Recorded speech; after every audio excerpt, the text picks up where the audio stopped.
Time to wake up. It's Saturday morning. Find some milk and cereal. Grab a bowl and spoon. No, a bigger spoon. Head to the living room and take a seat on the floor while Joseph and Chris present to you Saturday Morning Cartoon! Hello everybody and welcome to Saturday Morning Cartoon Boom! This is a show where we wake up with the Saturday morning sun and plop in the living room for the big bowl of sugary cereal and watch all your favorite cartoons, both old and new. I'm Joseph. And I'm Chris. And this morning, as part 4 of our October celebration, we watched Coraline. Chosen by you guys, if you voted for it, several weeks ago. I don't remember when the poll was up, but it's been a while. Yeah, it's been a while. But good job, everyone. Yeah, good job, everybody. Except for me. I voted Paranorman, but... Yeah, I voted a different one, too. But that's okay, because Coraline is still a great movie, and we'll talk about that. So Coraline came out in 2009.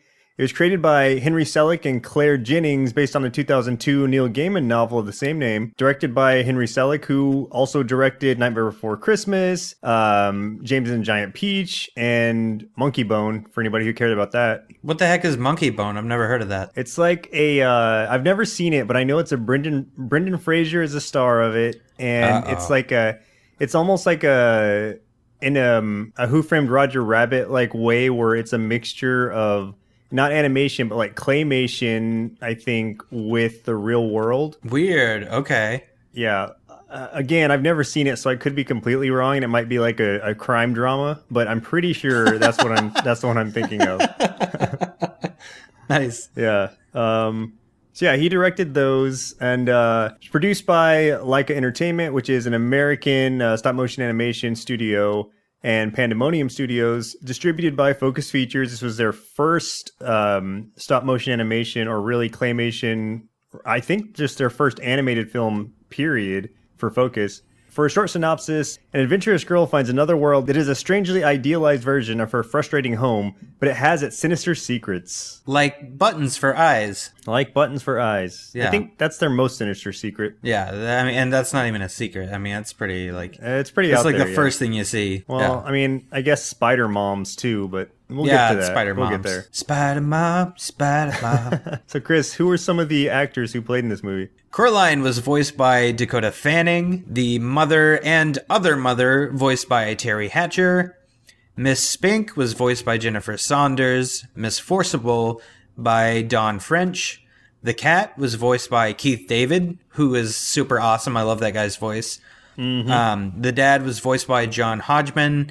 Wybie was voiced by Robert Bailey Jr. and Mr. B was voiced by Ian McShane, which I never would have guessed at all. But now, like, after I saw his name with it, I'm like, oh, okay, I can hear it. Who is that? Who's that guy? He's been in a lot of random things. He was in like Deadwood. He was in that last terrible Pirates of the Caribbean movie we saw as Blackbeard. Oh, okay. Yeah, that guy. He was in Game of Thrones this last season as like the monk guy, or the guy at the monastery or whatever. Okay. I can see like the wheels trying to turn, but they're like rusty and squeaking. I'm trying to picture it, yeah. If I saw him, I would know. Yeah, you would definitely recognize his face. All right, so for a few tasty marshmallows out of our big bowl of Coraline cereal, the character Wybie Lovett is not in Neil Gaiman's novel. He was created so Coraline wouldn't have to talk to herself, and so she would have a friend her own age. Yeah, that makes sense. I actually saw the movie before I read the book. I honestly didn't really even think of it when I was reading the book that Wybie wasn't in it. Yeah, he's kind of, I mean, he's still an important character, especially in the movie, but he's still a very background character. Yeah, well, I mean, he's got his points in the movie where he, mainly, I guess, at the very end, he kind of saves her a little bit, but...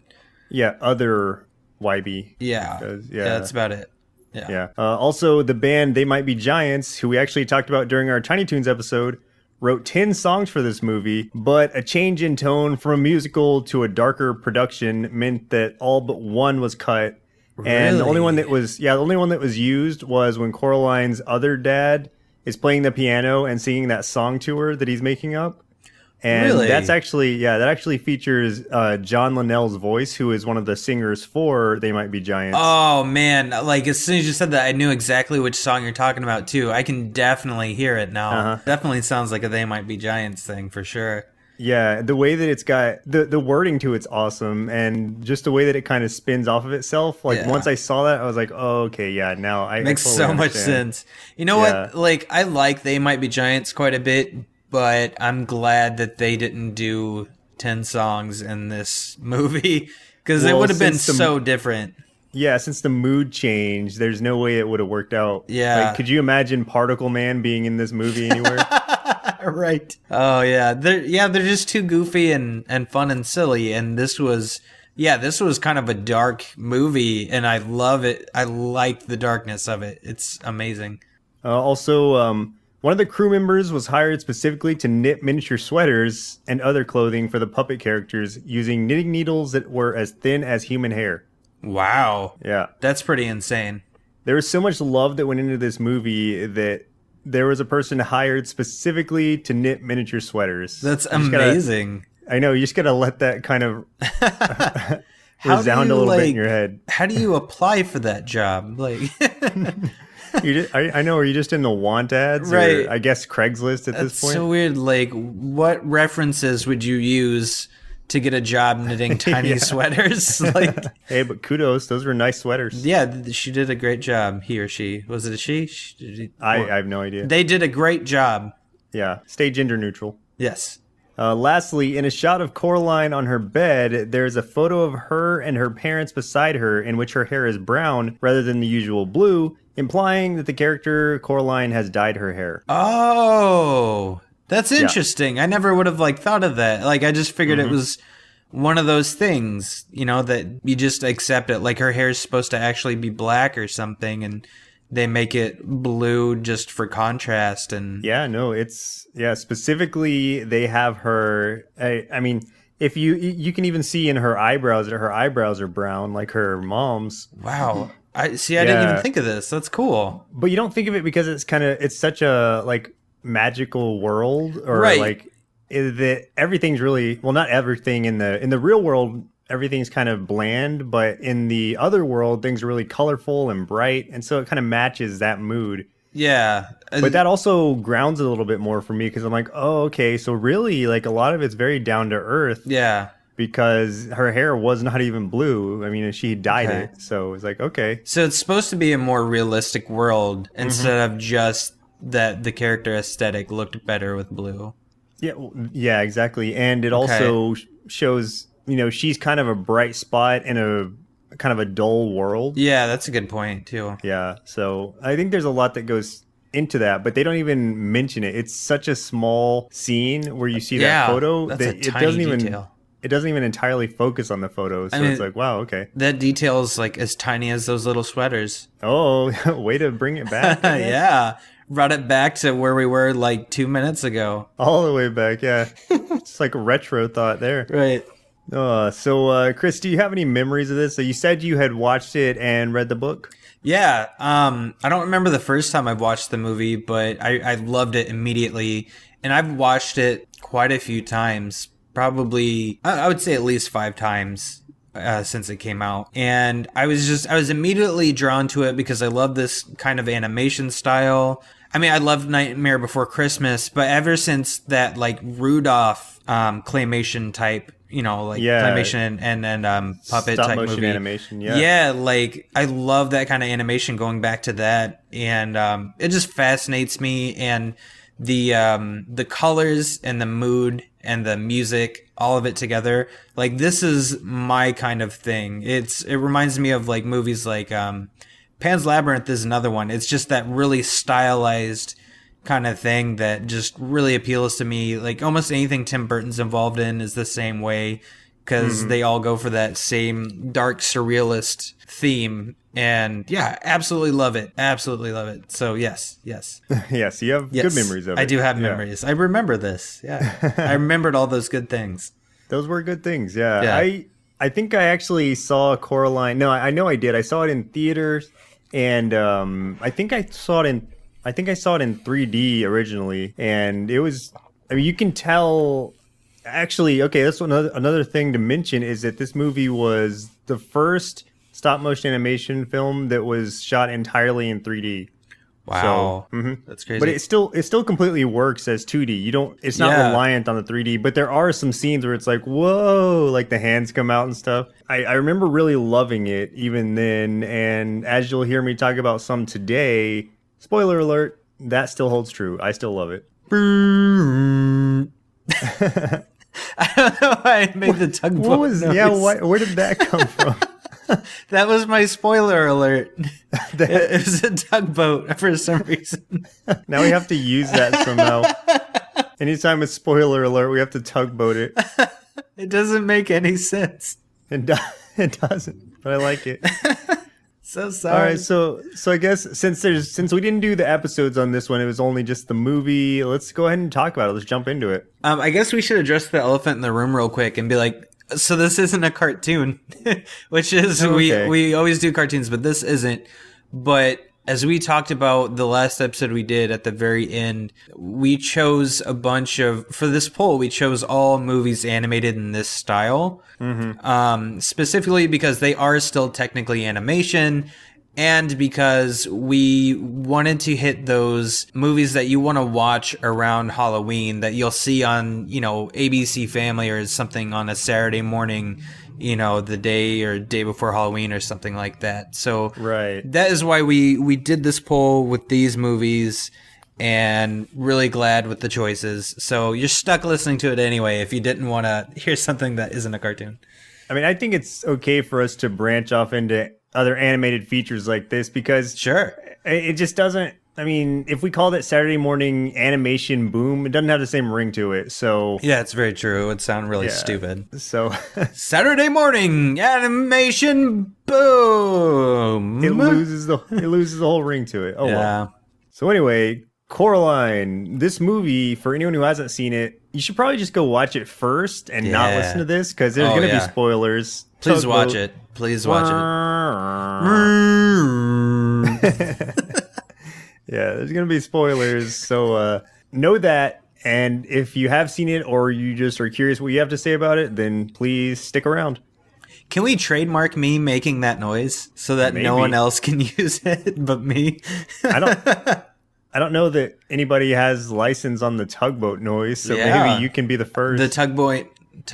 Oh my gosh. The tugboat noise from your mouth specifically. Yeah, Yeah. I think I could trademark that. I'm sure I could probably get away with it. As long as you write it out just like that, tugboat How noise. do I spell from that on the form? The tugboat noise from mouth specifically. Like, well, I mean, like you would have to probably put what it is. Oh, Like I'd have to write the noise. yeah. How would you, it'd be like? Is there R's in it? How do you? What letter are you starting it with? I think it's Oh, a that's B. kind of an M, or is it a B? I think so. I don't know. So it just- this is I just- so stupid. Then I think it would just be like B E E E E and then O's. There might be a U in there towards the end also. Yeah. That's yeah. All We've right. jumped the shark. So yeah, this movie this is kind of like what I was saying in the memories thing. To me, this perfectly hits that sense of wonder and creepiness at the same time. It's there's some lightheartedness to it, but anything's like you're expecting something sinister to happen at any moment.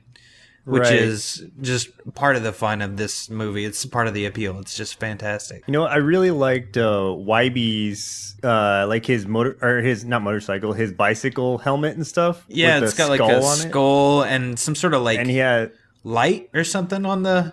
yeah, it's got like a miner's light on top Yeah. or something, and then he's got those cool skeleton gloves. Like I wish I was that cool as a kid. Right? I just got beat up a lot.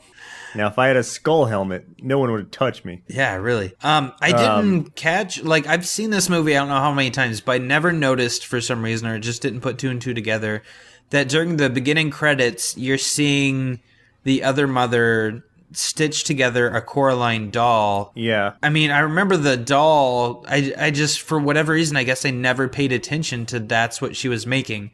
which is dumb because, I mean, it's zoomed in on the whole thing and it's very obvious what she's doing. And it's doing it for a very long time, Yeah, it's too. like 5 minutes, and it just didn't click for me. You're going to have to sleep through the first 5 minutes to miss that. I guess. Like, I'm probably getting popcorn or a beer or something while it's doing that part, and I just don't pay attention, but...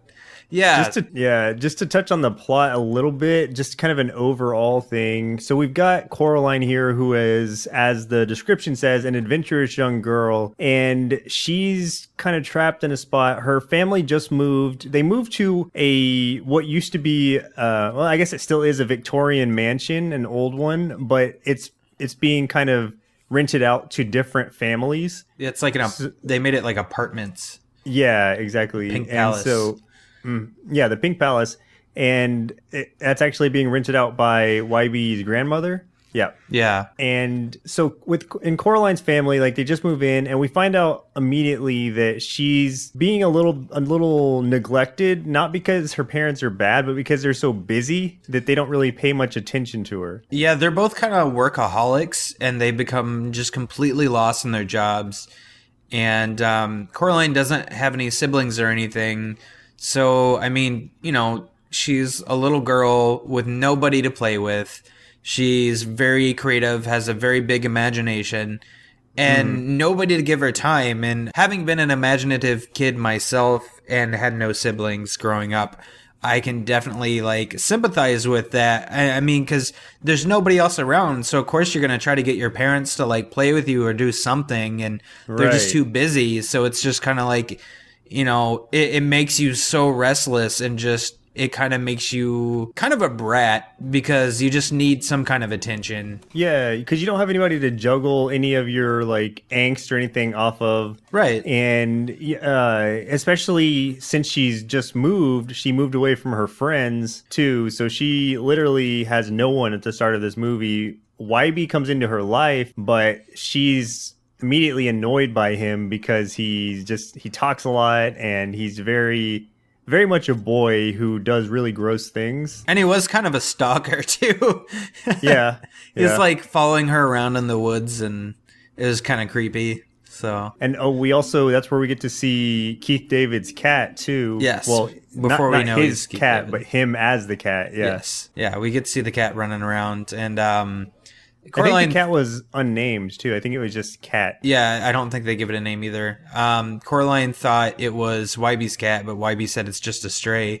But the stray just kind of follows them around like the whole movie. Yeah, but the stray is also a very important character because as we get to see, so due to this boredom, you know, she's trying to find entertainment where she can. Coraline finds a small door at the kind of low on one of her walls, and she's curious what's behind it, but she can't open it. It's locked. And so she has to bug her mom about it, and you can tell there her mom is very annoyed because she won't leave her alone. She's trying to do something, and she finds a key, opens it up, and there's just a brick wall. And so she's like, well, nothing there. Yeah, the door was kind of like, it looked like it would be for a crawl space or something. And then they open it, and it's just bricks. Like, it was walled off for the apartments or something. And then they're like, oh, whatever. But that night, there's a little mouse running around in Coraline's room. And so she's like, oh, weird, and decides to follow it.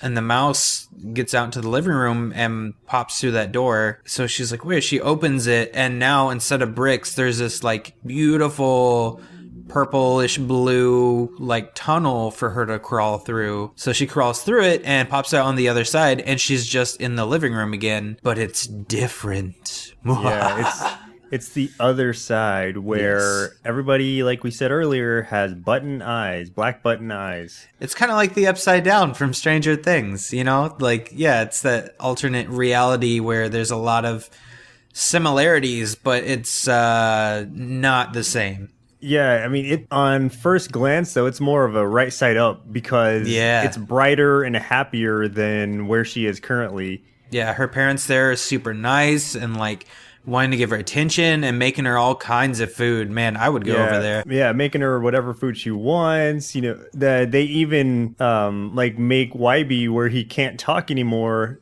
Yeah. Just to please Coraline. What we come to find out is that the doll that YB gives her previously that looks like her and as Chris was saying, was constructed at the beginning of the movie, was actually kind of spying on Coraline. So to find out what she likes, what she hates, in order to adjust this world to suit her needs.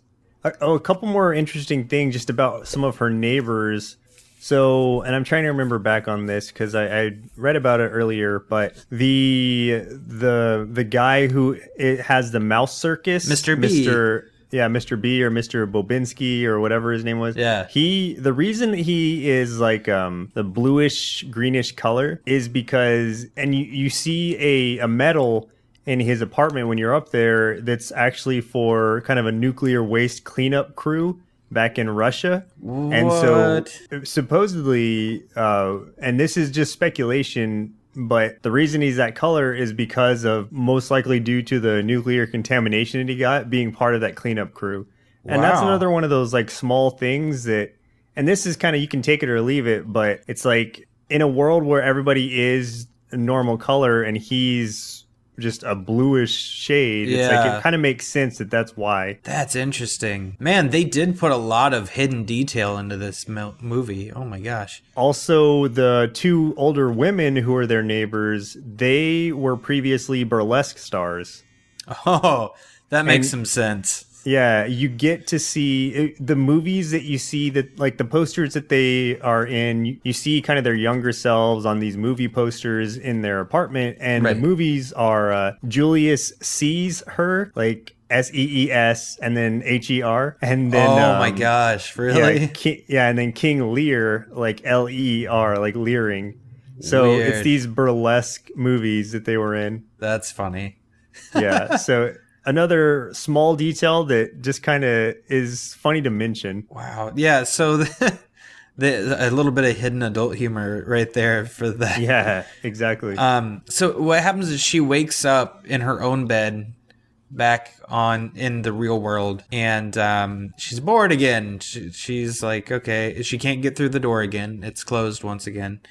She finds like some mail and decides to take it to the neighbors. That's when she meets everybody. Like she meets Miss Spank and Miss Forcible, like you were talking about, and they have terriers everywhere, like tons of terrier dogs, and Yeah, a lot of then them are even- dead. Yeah, they're stuffed on their mantle. Yeah, they taxidermied their dead terriers, and I they, like how one of them is already dressed like the dead ones are in the angel outfits, and she's like, "Well, he's getting older." yeah, and the dog's like, oh. He's like, no, not yet. Yeah. So those two are really funny. They're really entertaining.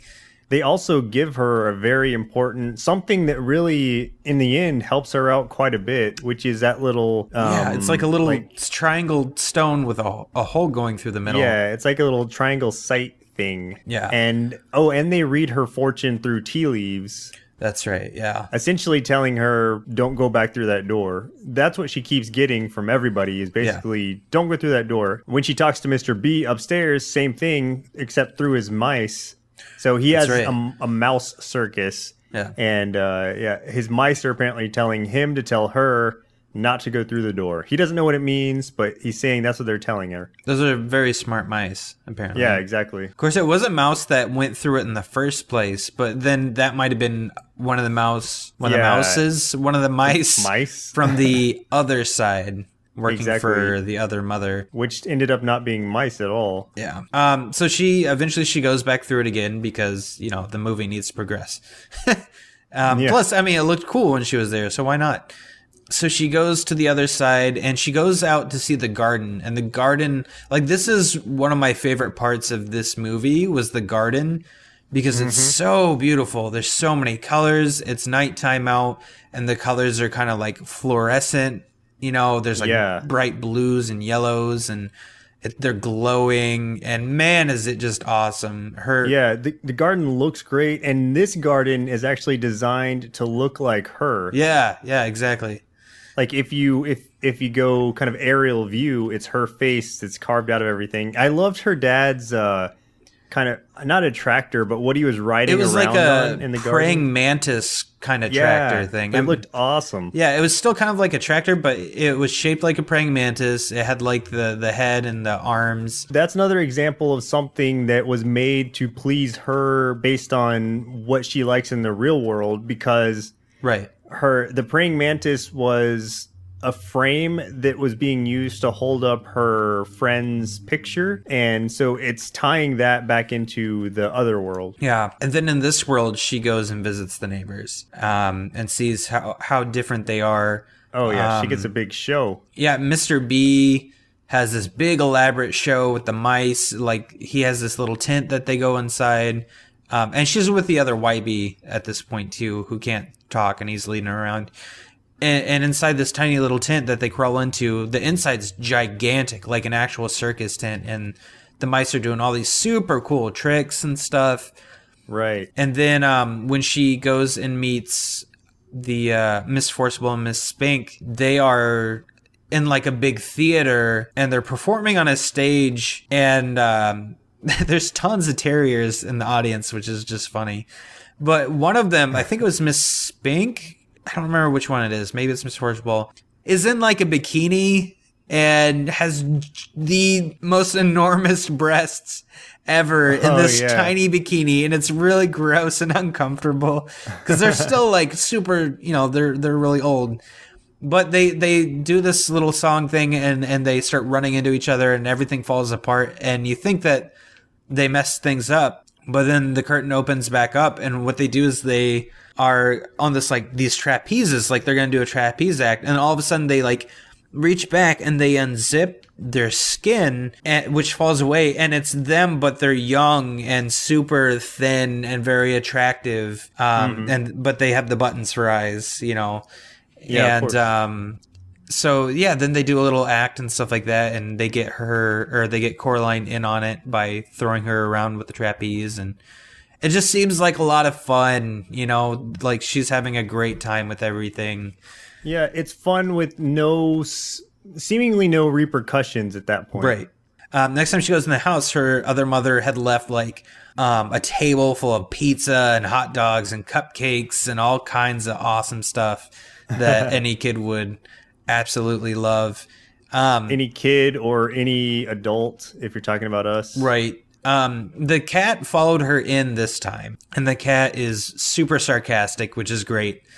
But he's also telling her that this is not the place that she thinks it is, like, at all. So the cat can talk in this realm. The cat can talk. In the real world, it can't, but in this one, it definitely can. But the reason it doesn't have, this is what strikes her curiosity at first, it doesn't have button eyes. So she's like, why are you the only one here without button eyes? And it's something that can cross over with her. Right. And now this is where like we start seeing that there might be something else going on. Aside from the warnings and the thing that the cat said, is that Coraline's parents like come get her. And when they come to get her from those women's apartment, the other YB looks terrified when he sees them. Specifically when he sees the mom, he looks really terrified. And he kind of just like slinks away. He like runs away, and they take Coraline back inside the house. And I think that's when they tell her that if she wants to stay, she needs to replace her eyes with the buttons. I think so. Yeah. Yeah. They present it to her in like a nice like package where it's like, we made these just for you. They're still trying to sound very positive about it and make it very appealing. As appealing as sewing buttons into your eyes can be. And she says she needs to sleep on it. But what she's expecting is to wake up in her regular world again. Because that's what happened when she went to bed there any other time. Right. And she woke up and she's still in the same place instead of back in the reality and stuff. Right. And I like this too because, she goes into that one room to talk to other mother. And now the other mother is like, hasn't shown her full form yet, but she's a little bit different. Like her like limbs are too long, her neck is a little too long, her head is slightly pointed, and everything seems a little too sharp. But this is not her final form. Yeah, so we end up finding out, and I don't remember exactly where in the plot that this was, but I think it comes almost right after, that there were other kids who fell victim to this before Coraline. Yeah, it was like she was acting out, and so Other Mother threw her in this room and locked it, and then she ran into the ghosts. Yeah, the ghost kids who were the previous victims, it's kind of the thing where it's almost like the witch in Hansel and Gretel, where she offers them, or she has a candy house and stuff, and everything's super appealing, but she just wants to cook them. She makes it really appealing. She appeals to them by spying on them with those dolls like I was talking about earlier. And then these kids, unfortunately, did take the button eyes in order to keep these great things coming to them, to keep this awesome life that was presumably much better than the one that they were living at the time. But what ends up happening is was it Bedlam? Yeah, the Bedlam, which is like another word for kind of either old hag or witch or something to that effect. Yeah. But she would get bored with the kids and then eat them, or eat their souls, or take their eyes and hide them. So their souls would be trapped there because they did not have their eyes in order to actually move on to the afterlife. I think the girl is supposed to be Wybe's grandmother's sister. Yeah, it's her twin sister. I can't remember if there was more than one girl there, but yeah, one of them was the twin sister, who we find out a little bit earlier went missing, or had a doll that looked just like her too. So we can kind of get the picture by piecing it together. And yeah, that's who she does run into at that time. And what ends up happening is she finds out that the Bedlam loves games, and so in order to survive, she really has only one option, which is she's going to try to negotiate. I just thought of something and it just blew my mind. So during the credits at the very beginning, when Other Mother's making the Coraline doll, she takes an existing doll and takes it apart and remakes it into a Coraline doll. And I'm like, oh my God, that other doll was the doll of Wybe's grandmother's sister. Right. Yeah. How am I just now catching this stuff? Well, apparently you just cut that scene for the first time. Oh my gosh. Okay. It's all awesome though. Isn't it great how it just ties itself together like that? Man, they were so thorough with this. It's just amazing. Yeah, exactly. She also finds out that the Bedlam or whatever took her parents, because she goes back to her world first, I think, before the game starts, and finds out like her parents are gone. Like she can't find them anywhere. She goes to see, because her mom is getting groceries, and she sees the groceries on the table and checks them, and they're completely rotted, like they've been sitting there for days. Yeah. Her parents are missing. Okay, it's actually Beldam, like Beldam. Beldam. Is it really Beldam? Or Beldame, maybe. Beldam? I don't know. I'm just gonna say Other Mother. Other Mother. Well, let's stick to that. Yeah. So she's gotta, not only does she want to go back and be able to help the kids, she's got to save her parents and herself. So she's got a lot on her plate. Oh yeah. Here's where the little triangle that she got from the burlesque women ends up coming in handy, because the eyes are hidden in plain sight. The eyes of the dead kids, children. And that's how she's going to free them. And so the only way for her to find them is when she looks through the little triangle, everything else is black and white except for the eyes. Whatever they're hidden as is actually colorful. So she's able to determine where those are. And as she picks them up, and we can talk a little bit about how she picks them up, or the form that it takes in a little bit. But as she picks them up, the environment that they're around, that they are constructed around, just starts to fall apart. Yeah. And you know what? Everything's kind of like, by the time she gets to each place in the first place, everything's really messed up. Like, so she goes to Mr. B's, and the apartment is now like really dark and dingy and just ratty. He comes out, but you don't see, like, his face is gone. Like, there's no head. It's just like the clothes, and the clothes are moving on their own, and he's talking really weird, and his voice is super distorted. And it turns out he's just a bunch of rats inside of this costume. Yeah, like he was constructed purely from rats. Yeah, with one of the eyes inside of him. Like, it's almost like that was like powering, or like that was what was like holding it together, you know? Right. And now that the lies are starting to fall apart, like so is the illusion. Right. So she is trying to get the eye, but one of the rats grabs it, runs out of the apartment, and that's where the cat comes back in. The cat kills it. And with the burlesque women, they turn into... So they offer Coraline in the real world some taffy, some really old taffy. Yeah. And so in this world, once, things are going in disarray and the illusions being lifted, they start turning into like candy or like creatures made out of candy. Yeah, they almost look like corpses, but like one of them's green and one of them's pink.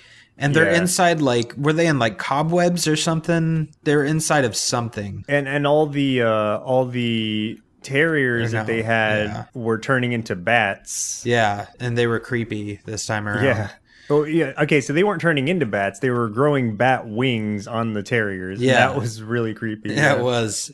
She finds that one of the eyes was inside whatever cocoon that the women were in. So she reaches in to get it, and then they like wake up and they're like hissing and trying to like grab her and all kinds of stuff. Yeah. And she manages to I think she was flickering a flashlight and manages to get the terrier bats to like fly down like they're going to attack her, but she jumps out of the way and attacks the women instead. So she grabs the eye and books it and gets out. Yeah. And the last one is in the garden, right? Yeah, and like I love this one, especially partly because I get to see the garden again, but this part was so creepy, and I love how this one just came apart. I thought this was cool too, and what the dad does is pretty awesome. Yeah, we get the sense that, and this is kind of as we work throughout the story in the other world. We see that not everybody is against her. For instance, other Wybie isn't. That's why his mouth is eventually stitched up so he can't say anything. Or it's removed entirely, I think, so he can't say anything.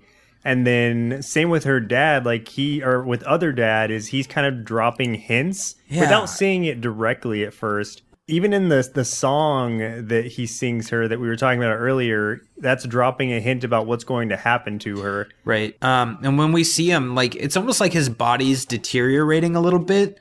Like his mouth is sagging. His shoulders, everything's really drooping. His voice is super distorted, like really low and just really creepy. He's turning into part of the garden. Yeah, I think he's almost like attached to that praying mantis tractor thing, and it's like trying to attack her. Yeah. And he can't do anything.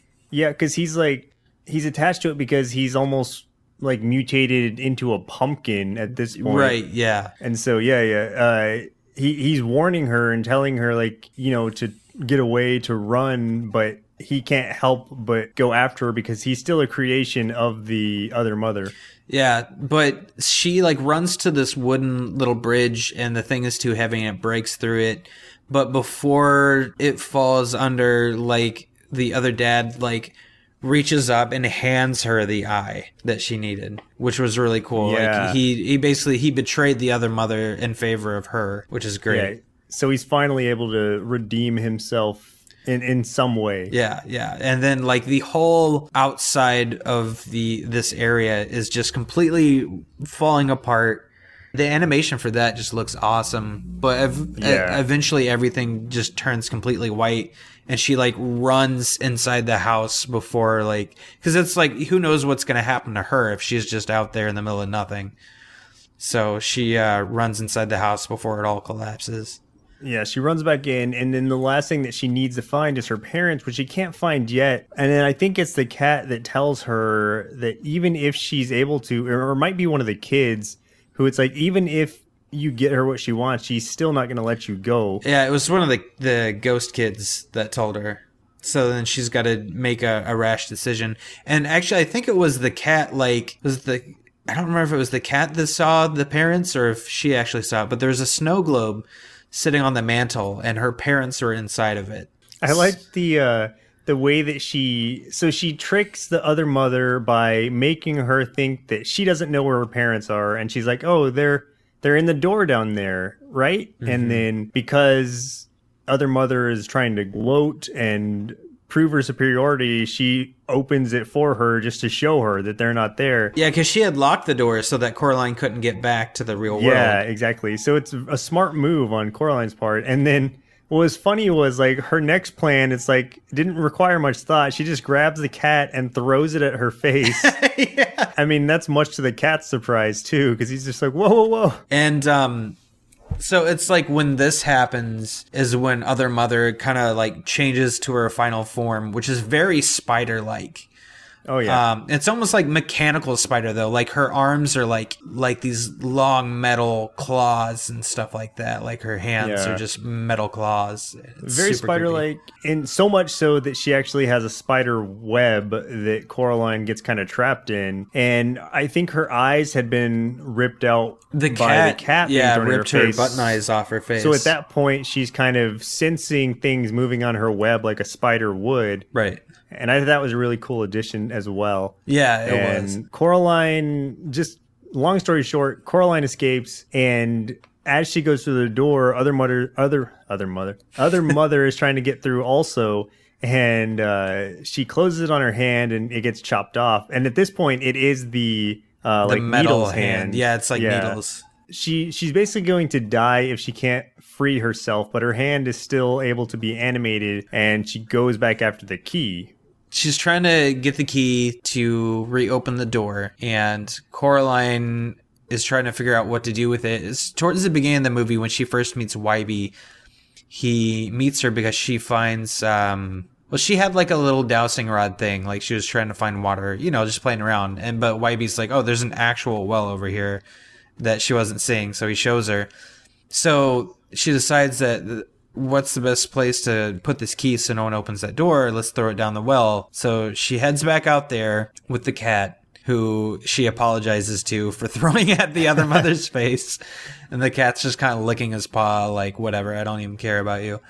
She gets to the well and she's going to toss it in, but the Other Mother's hand followed her and like attacks her right there. And that's when Wybie really does come and help her out. Yeah, Wybie actually shows up and he picks up like a rock and like smashes the hand into pieces. They wrap the key up with the rock in like a handkerchief and then throw it down the well, and it's never seen again. Or is it? Dun dun dun. No, we don't know. No, we're not sure. We have no idea. At this point, not seen again. And that was the end of Coraline. So Chris, I think it's about time we reach down into the little door on the wall, pull our button-eyed inner kids out from the other side, and see what they thought of the movie Coraline.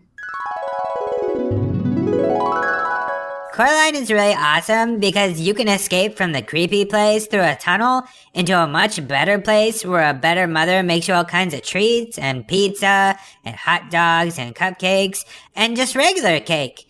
I'll trade my eyes for a cake any day. So I gave this cartoon 5 bowls of button-eyed cereal out of 5. And now I'm gonna go play with the doggy bats. Bye! Coraline truly is another stop-motion masterpiece, right up there with The Nightmare Before Christmas, Paranorman, and most recently, Box Trolls. Aside from the magically beautiful visuals and the storybook-like tale found within, when you stop and consider the amount of labor that goes into making every single frame of this type of film, it's both astounding and awe-inspiring. For me, Coraline gets 5 big bowls of crunchy cocoa beetle cereal out of 5, and if you haven't seen this, do yourself a favor and check it out. But you know what?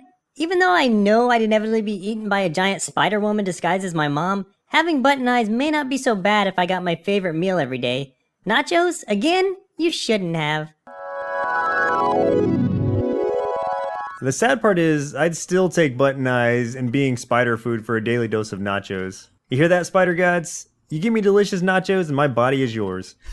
To be fair though, that message goes out to anyone who offers me decent nachos, spider god or otherwise. Yeah, that's the whole reason I have button eyes to this day. It's not so bad, except that they kind of itch after a while, and the strings kind of get worn and they fall off, and you got to sew them back on yourself, and it really hurts.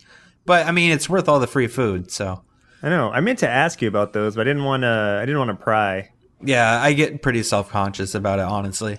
So do you have any final thoughts about Coraline? It's just such a wonderful movie. It's beautiful. It's an interesting story. It does have a very storybook-like sense to it. I think it's just like it's a cautionary tale about being careful what you wish for, because in this case, Coraline got exactly what she wished for, and that came with a high price. Yeah, that's true. And if she's anything like me, I'm cheap, so I don't like high prices.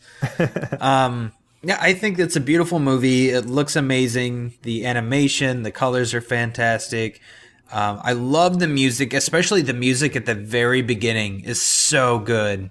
It is so good, but it's the words are just nonsense. Yeah, it's like but I love it. It's not saying anything, but it sounds great. I love it so much. It's a great mix of creepy fantasy and like fairy tale, which, I mean, it's Neil Gaiman, and so of course that's what the story is, because that's like what he does, and he does it super well. And it's something that adults and kids can both enjoy, which is cool. It's a movie that I definitely go back to and watch every year around Halloween, and will continue to do so. I actually had a friend of mine comment when I posted something about when I was watching it, and she was like, she had just showed her daughter, who's like 3 or something, the movie, and she was fine until she saw the button eyes and then freaked out. Oh, man. So the little kids might get scared of the button eyes, just saying. Yeah. Rated PG-13 for button eyes. Right. But yeah, it's such a great movie. Absolutely love it. One of my favorites. So thank you, listeners, for choosing that for us. Yay. Thanks, listeners. Well, guys, it looks like our milk supply has now run dry, so it's time for us to say goodbye. And next week, as we conclude our month-long October extravaganza, we'll be watching Beetlejuice, submitted via lots of things by you guys. It was another poll. It was our final poll. So Instagram, Facebook, Twitter, everyone voted on all of the things, and we got Beetlejuice. So it's pretty cool. And I mean, we say next week, but I mean, it's it's the same day, because this one's coming out a week late. Sorry. But Beetlejuice is coming out on time, so just saying. So next episode, or in 5 minutes from now, if you choose to listen to them back to back. Yeah, really. Beetlejuice! Just do it again. Ooh, that was a weird... Beetlejuice! I enjoyed doing the poll. The polls were kind of fun. We're going to do another one for Christmas, because I think we'll have an episode go up on Christmas Eve, and so that one will be a poll. We're gonna do another. It'll be a Christmas movie poll thing, so it'll be fun. Yeah, the polls have been fun. It takes choice out of our hands, which sometimes is what we need. Speaking of that, just so everyone's aware, because we've gotten so many requests, and we feel really bad about like everyone having to wait so long to hear the requests.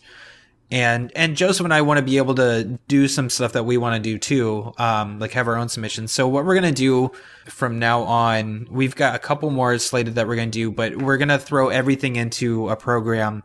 So any requests that you give us, we'll throw it in there, and it'll get chosen at random, so that no matter when you submit it, you'll always have a chance that yours will come up next. So we thought that would make it a little fair. Yeah, exactly. It'll be more fair. Yeah. We'll get more variety, I think, that way too. With that said, we do have several people that have submitted multiple cartoons, which is great. I mean, we want more and more, but for the sake of just trying to let everybody else have a chance, let's try to limit the request to just one cartoon per request. So, I mean, after we get to yours, if you want to submit another one, go right ahead, but try to just submit one cartoon at a time for now, so that we can give everybody a shot at getting their pick chosen. Yeah, otherwise we'll bug you about it and make you pick your favorite. Yep, exactly. So I guess that about wraps it up for today, but once again, I'm Joseph. And I'm Chris. And we'll see you next Saturday. Ooh. And in 5 minutes or something. Oh yeah, also. We'll see you in 5 minutes. Spooky! Presented by Nerdsloth, a place for lazy nerds. If you like what you heard, consider donating at patreon.com/nerdsloth so we can continue bringing you quality shows. Be sure to also leave us a review and share your favorite episodes and clips on social media. If you're looking for more content, visit us at nerdsloth.com.